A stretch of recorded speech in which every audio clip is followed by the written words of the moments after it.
Halo semuanya, perkenalkan nama saya Kristo Purba dengan NIM 215314147 dari kelas Kompardis C.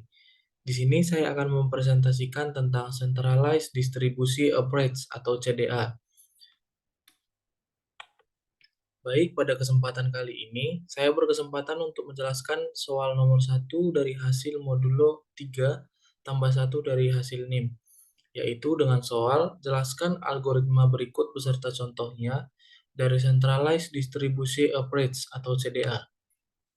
Centralized Distribution Approach atau CDA adalah sebuah pendekatan yang digunakan untuk mengatur dan mengelola sistem yang terdistribusi secara terpusat. Dalam CDA, ada satu entitas pusat yang mengendalikan dan mengkoordinasi semua operasi yang dilakukan oleh entitas terdistribusi.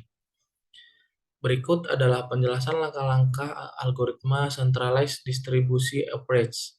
Yang pertama, ada inisialisasi. Pusat atau sentral menginisialisasi sistem dan mendaftarkan semua entitas terdistribusi yang akan terlibat dalam proses. Setiap entitas terdistribusi mendapatkan token atau kunci untuk berkomunikasi dengan pusat. Yang kedua, ada pengumpulan informasi. Setiap entitas terdistribusi mengumpulkan data atau informasi yang perlu dikirim ke pusat. Setiap entitas mengirimkan data ke pusat untuk menggunakan kunci yang telah diberikan. Yang berikutnya adalah pemrosesan sentral. Pusat menerima data dari entitas terdistribusi dan menggabungkannya. Pusat melakukan pemrosesan sentral atas data yang diterima, seperti analisis, perhitungan, atau pengambilan keputusan. Lalu berikutnya yang keempat adalah pengiriman hasil. Setelah pemrosesan selesai, pusat mengirimkan hasil kembali ke masing-masing entitas terdistribusi. Setiap entitas terdistribusi menerima hasil dan melakukan tindakan selanjutnya sesuai dengan instruksi dari pusat. Lalu yang terakhir atau yang kelima adalah sinkronisasi atau monitoring. Entitas sentral tersebut memantau progres tugas dan menerima laporan dari entitas terdistribusi.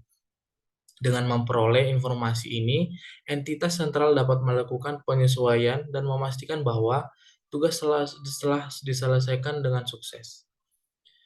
Dapat diambil contoh yaitu, misalkan kita memiliki sebuah sistem pengelolaan data penjualan di sebuah toko yang memiliki beberapa cabang.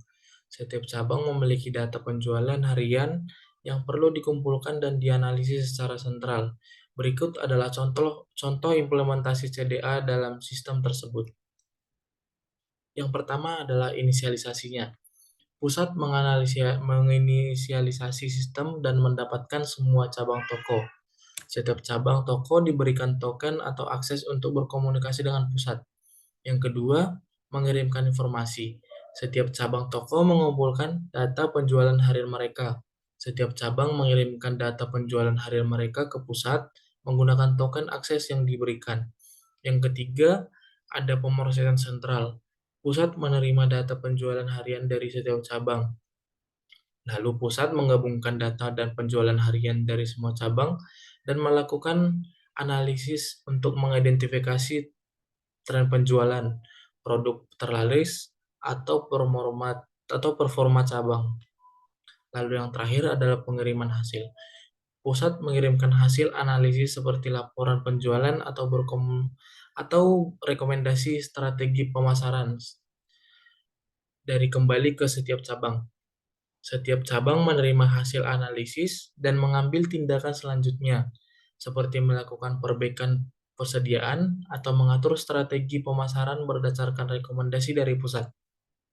Dalam contoh ini, CDA memungkinkan pusat untuk mengumpulkan data penjualan dari cabang-cabang yang terdistribusi secara terpusat, melakukan pemrosesan sentral atas data tersebut, dan mengirimkan hasil analisis kembali ke cabang-cabang tersebut untuk mengembalikan keputusan yang lebih baik.